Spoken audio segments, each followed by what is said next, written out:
Yo quería compartirles hoy, yo lo he hecho antes, pero quería hacerlo hoy, 4 factores que sobresalen en el hecho de por qué se sustituyó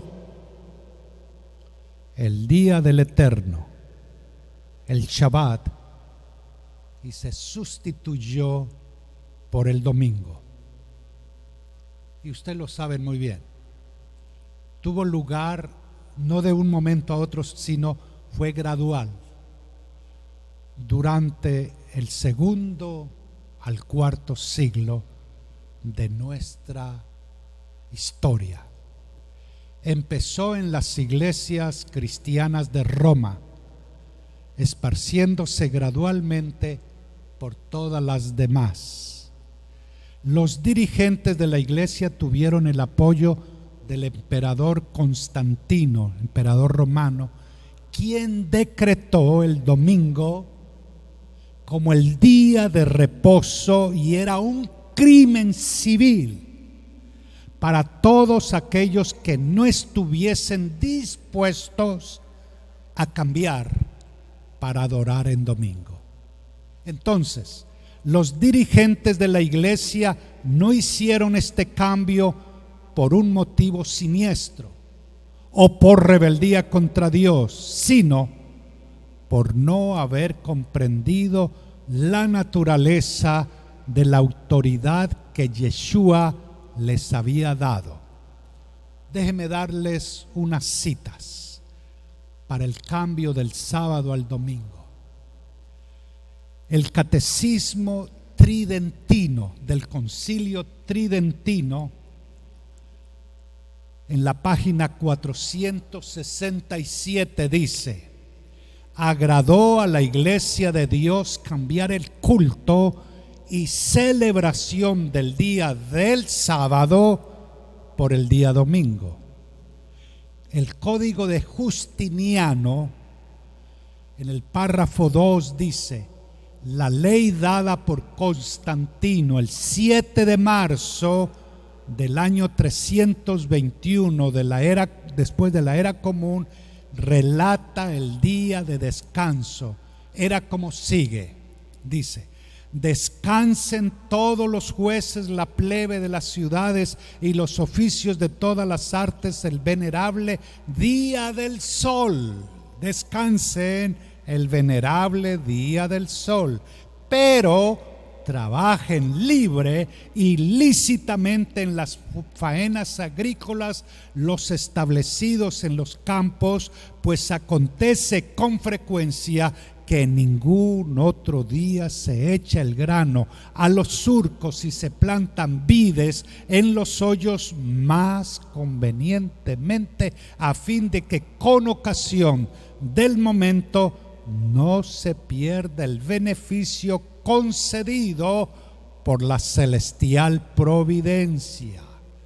Charles Haffel, en Historia de los Concilios, hablando del concilio de Laodicea en el año 364 de la era común, dice: los cristianos, oiga esto, los cristianos no deben judaizar y estar ociosos el día del sábado, y entre comillas lo pone, el día de reposo original, sino que deben trabajar ese día, el sábado.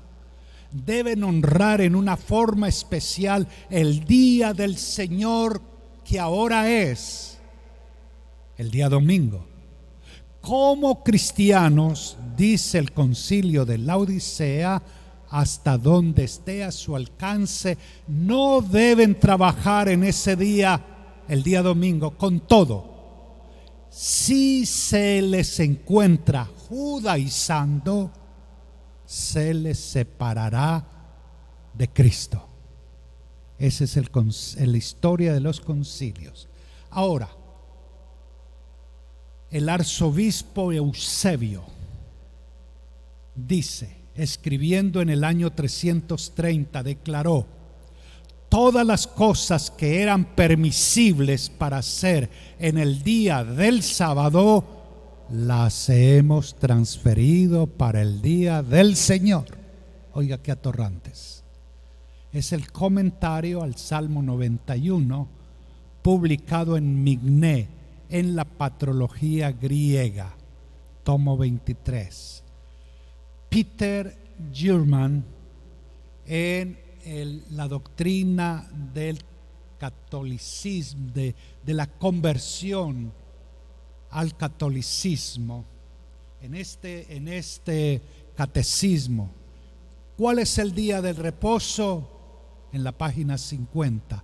Respuesta: el sábado es el día de reposo.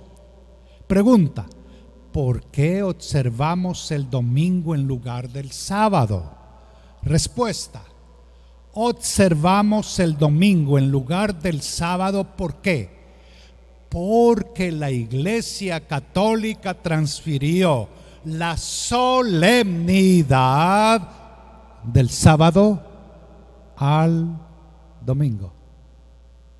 La editorial Mirror, católica de Baltimore, dice: la Iglesia Católica, por más de 1000 años antes que existieran los protestantes, por virtud de su comisión divina, cambió el día del sábado por el domingo. El reposo cristiano es hasta este día reconocido como hijo de la Iglesia Católica y como esposo, dicen ellos, del Espíritu de Santidad, sin una palabra de protesta por parte del mundo protestante. Eso lo dice la editorial Mirror católico de Baltimore. Ahora, el boletín católico del 14 de agosto de 1942 dice: la Iglesia cambió la observancia del sábado al domingo, haciendo uso de la autoridad divina e infalible que le fuera concedida por su fundador, dicen ellos, Jesucristo. El protestante, al indicar que la Biblia es su única guía de fe, no tiene ninguna autorización para la observancia del domingo. En este asunto, dice esta revista, los adventistas del séptimo día son los únicos protestantes consistentes. Usted puede leer la Biblia desde Génesis hasta Apocalipsis y no encontrará un solo renglón que autorice la santificación del domingo.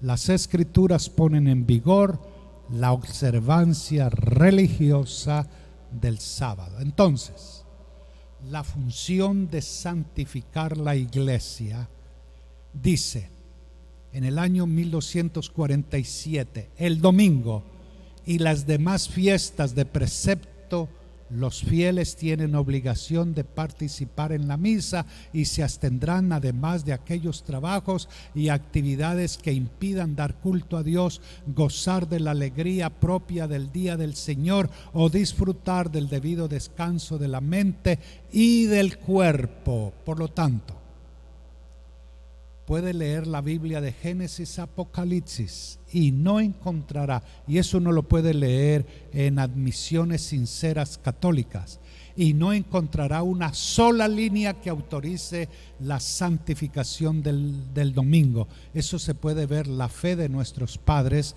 por el cardenal Gibson. La Biblia nos cuenta cómo Dios ordenó que se guardase el séptimo día como monumento de la creación. Nos cuenta cómo el mandamiento fue repetido en el Sinaí. Nos narra cómo el mismo Hijo de Dios guardó el sábado. En ningún lugar dice que los cristianos deberían guardar un día diferente al de los judíos, su pueblo escogido. No hay un sitio en el Nuevo Testamento, en el Boletín Católico dice, en el Nuevo Testamento donde se registre distinguidamente que Cristo cambió el día de adoración del sábado al domingo. Aún así, todos los protestantes, excepto los adventistas del séptimo día, observan el domingo. Los protestantes siguen la tradición de observar el domingo. Yo era bautista. ¿Y qué decían los bautistas? Dice, no hay nada, de acuerdo a los bautistas, no hay nada en las escrituras que nos pida que guardemos el domingo en vez del sábado como día santo. Considere el caso para sábados tranquilos por Harold Lindsell, editorial de Christianity Today del año 1976. Había y hay un mandamiento para guardar santo el día de reposo, pero ese día de reposo no era domingo. De cualquier modo, se dirá con cierto aire de triunfo que el día de reposo fue cambiado del séptimo al primer día de la semana. ¿Dónde se puede encontrar un registro de tal cambio? No en el Nuevo Testamento, rotundamente no. ¿Dónde entonces? El Manual Bautista, en un documento leído delante de la Conferencia de Ministros de Nueva York, mantenida el 13 de noviembre del año 1893. Ahí se registra. Ahora, de la iglesia cristiana, no hay autoridad directa de la Biblia para llamar al primer día de la semana Día del Señor. No lo hay. La iglesia congregacionista, el día de reposo cristiano, el domingo, no está en las escrituras y no fue llamado día de reposo por la iglesia primitiva. La iglesia episcopal, el mandamiento bíblico dice que en el séptimo día descansarás. Ese es el sábado. En ningún lugar en la Biblia está basado el que se haga en domingo. Philip Harrington, en Toronto Daily Star, octubre de 1949. Los metodistas, igual. Los presbiterianos, dice, el sábado es parte de los 10 mandamientos. Solamente esto despeja la duda acerca de si la institución es perpetua. Hasta que se pueda mostrar que toda la ley moral ha sido abolida, el sábado permanecerá. Las enseñanzas, dice allí, de Cristo confirman la perpetuidad del sábado, según los presbiterianos. Conclusión: no existen evidencias en la Biblia de que Yeshua haya cambiado el día de reposo del sábado al domingo. Ni siquiera los primeros cristianos tuvieron problemas con esto, ya que el sábado era el día de reposo. ¿Hasta cuándo? Hasta el año 350. En esa época, la Iglesia Católica, nacida en el seno de Roma, con el apoyo del emperador Constantino, usó su autoridad para cambiar el día de reposo del sábado al domingo sin ninguna justificación bíblica. Por lo tanto, Hak Pesach Sameach.